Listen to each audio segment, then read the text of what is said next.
Hey guys, welcome back to the channel. I'm Ken, and today I have yet another company review, I guess, a small business review. I don't know how small they are because I found them on the internet, but I made a purchase at Rockshed, rockshed.com, and I ordered, I placed about 40 pounds worth of order, 20 pounds of grit and another 20 pounds in rocks, including some fire quartz and rhodonite. So today I thought I would highlight the rose quartz. I placed the order on a Sunday, and then it arrived, as said it was scheduled to be arriving on Saturday, and ended up arriving on Friday, which was cool. It was partially complete, and I messaged the company right away, and I just said, hey, I was wondering if there was a second package or if it got split or whatever, and I sent my message at a 4:30 on a Friday, and I think they responded within 20 minutes. So, I mean, go figure. I figured on Friday I wasn't going to get a response, but I did, and sure enough, the second box had been shipped, and I got it the very next day on the day it said it was going to arrive. I've never worked with fire quartz. I know quartz, chalcedony, agates, those are nice hard rocks and easy to work with in a tumbler. And I'm new to the whole tumbling thing, so I'm just still trying to get the process right. But I thought I would just highlight the fire quartz on the way through the process, and I don't know, maybe get a kick out of it. I weighed it. They showed up in a 1 pound, and a 2 pound bag, and I got a little worried, but when I threw them on the kitchen scale, it was 5 pounds dead even. So whoever weighed them out was spot on. And I'll just show you the rocks real quick rough. I just finished up 1 week of tumble on a step 1 of some of them, and I think with the shipping and handling included, I think the total for the 5 pounds of stones was 20 bucks. It's give or take a few pennies, and yeah, I'll just see how many nodules I get out the other end, and what's useful and what isn't, and how they look. So here we go. Let's find out. Alright, so here we are back at the sink. They're coming out pretty good. There's a little bit of a divot. They're a little rough in spots, of course. Of course, I'm not looking for tumbling perfection, but I imagine most of these I'll probably just try to sell tumbled. So maybe I will try to set some of these back in. Like this one's got a huge crack here. I don't know. Kind of neat. Yeah, so some of them look like they have the fire lines. I assume that's what makes it fire quartz. Forgive my ignorance if you're really interested in fire quartz or love fire quartz, but yeah, I'm just in it for the pretty rocks. Some of them are pretty clear. But I've left them in, I believe it was 60-90 grit for 7 days, or 6 days actually. It wasn't even a full 7 days.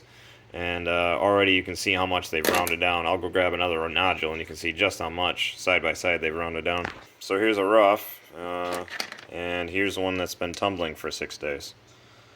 So definitely a big difference. All those hard little, I don't know what you'd call them, but little surfaces really just definitely ground down. This is only 6 days. So definitely a big difference. I'll probably set these aside and start another barrel or two of the step 1s and just let them all catch up together and run them all through together. So I think I just completed step 2 with these things. Let's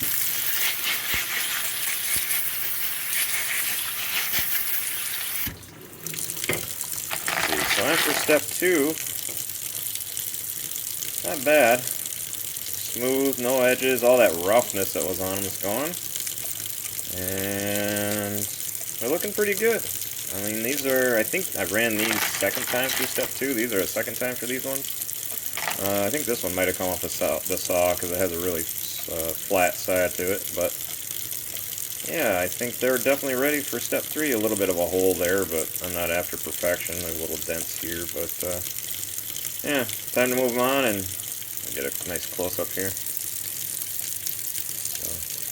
So, looking cool. Let me see if I can find a cool one here. Oh yeah, it's got a little bit of fire in it. Kinda neat. Alright. pull these on to step 3, and I'll show you what those look like. Okay, fire quartz after step 3 of the grit.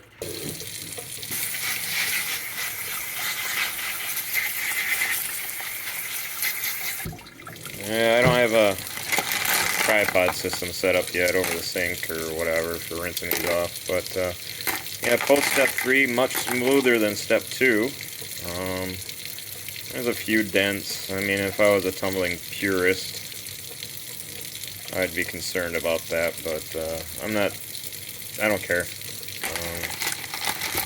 I mean, I could always go back and grind it down again or something, or even hit it with a saw would probably be the fastest thing, and then shove it through the tumbler again. But they're turning out well. I like them. They're nice and smooth, and feels like most of them are ready for step 4. But yeah, I'll get them sorted, and we'll go from there.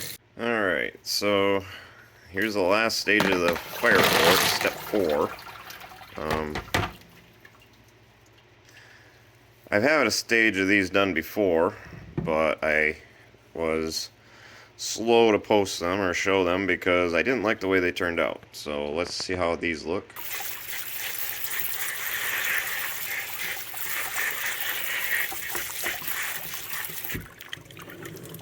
Okay, so get a couple of close-ups here. They look good. It's nice and smooth. The previous batch came out nice and smooth. Like, there's a little dent here. I don't know if the camera can pick it up. Yeah, there you can see it. The last batch, I only didn't run in. I just kind of forced its way through, and it came out. And once it dried, I mean, it looked good in this stage. But once it dried, these little cracks, like this one here, these little cracks started showing the white of the grit, or whatever, or maybe just the stone itself. But so I wasn't super happy with them, so then I tried to burnish them for a bit, and they got some of it off, but not all of it, and then, yeah. So I thought maybe these ones, that's why I didn't show those ones, I thought maybe these ones would be alright, but I feel holes in them yet and stuff, and I don't know if I want to back them up to tumble them some more, just burnish them and call it good, or what, but I really don't want those lines on there. Any white on there. So maybe I'll burnish these real quick before they have a chance to dry out, and then I'll show you what they look like after they're burnished and dried. Okay, so here we are at the final stage with the fire quartz. I got my son joining me, so he can paw through too, and as we discuss this. Originally, I hadn't really thought about doing this little project as a tumbling for profit type deal, but I thought, hey, you know, I kept all the numbers as I went through, and I just kind of make that the point of the video. And I'm to the point now, I'm not super thrilled with how the stones turned out, but they're good enough for now. I'll throw them in a bin in my chalet this summer and see if people like them as they are. If not, I'll just, maybe I'll just start them over at stage 1 again, or maybe not. That one's a weird color. So I kind of, so I broke this down 2 different ways. First was material cost. You know, ordering the stones, I think I already said, off the old, from Rock Shed. Plus shipping and handling, it came to about $20. Shipping and handling adjusted per pound, of course. And then I figured with the amount of times, I ran it through the tumbler a total of 10 times, various steps. So in each step, you know, of course, the grit has a certain price attached to it, and that came to about $5. So $25 total to tumble these all to at least get to a point where they're, you know, they're passable. I mean, they don't look fantastic. Got a little jagged edge there, got a little thing here, and I'm a newbie rock tumbler too, so I didn't get the grit out of there all the way. That might be grit in there, probably is, to be honest. Some of it is the cracking from the stone that you see, some of it's just me being a noob, and I should probably back it up to at least stage 2. But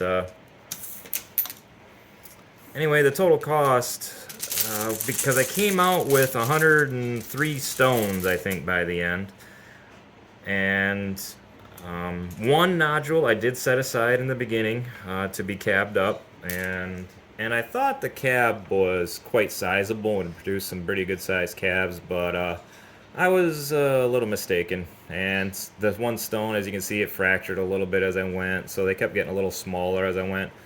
But they turned out okay. I'll be able to wrap those up and probably turn them into $15 pendants. So the 103 would be 104 if I hadn't removed that nodule, but just to keep the math simple, it's the total material cost to make these things was 25 cents each. So, I mean, if you're doing it as a hobbyist and you're not counting your labor, they're not very expensive, you know. You get a big pile of 100 rocks for 25 cents each, not bad. However, I tumble not just for hobby and not just for pleasure, but also for kind of a business, so I kind of keep track of my labor costs. And for my cost per stone on the labor, it gets a little different, and the price starts jumping up a little bit, because I like to, as a crafter, get paid $20 an hour. And total time tumbling, I think I calculated it took about 2 hours total to tumble these, between rotating the barrels, rinsing the rocks, loading the rocks, etc.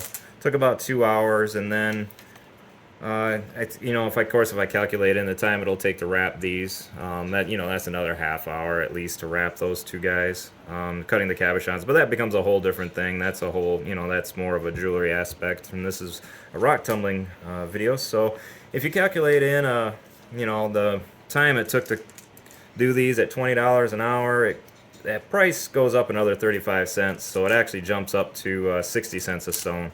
So if you're tumbling for profit, that would be a good estimate. $60 a stone, or you can throw them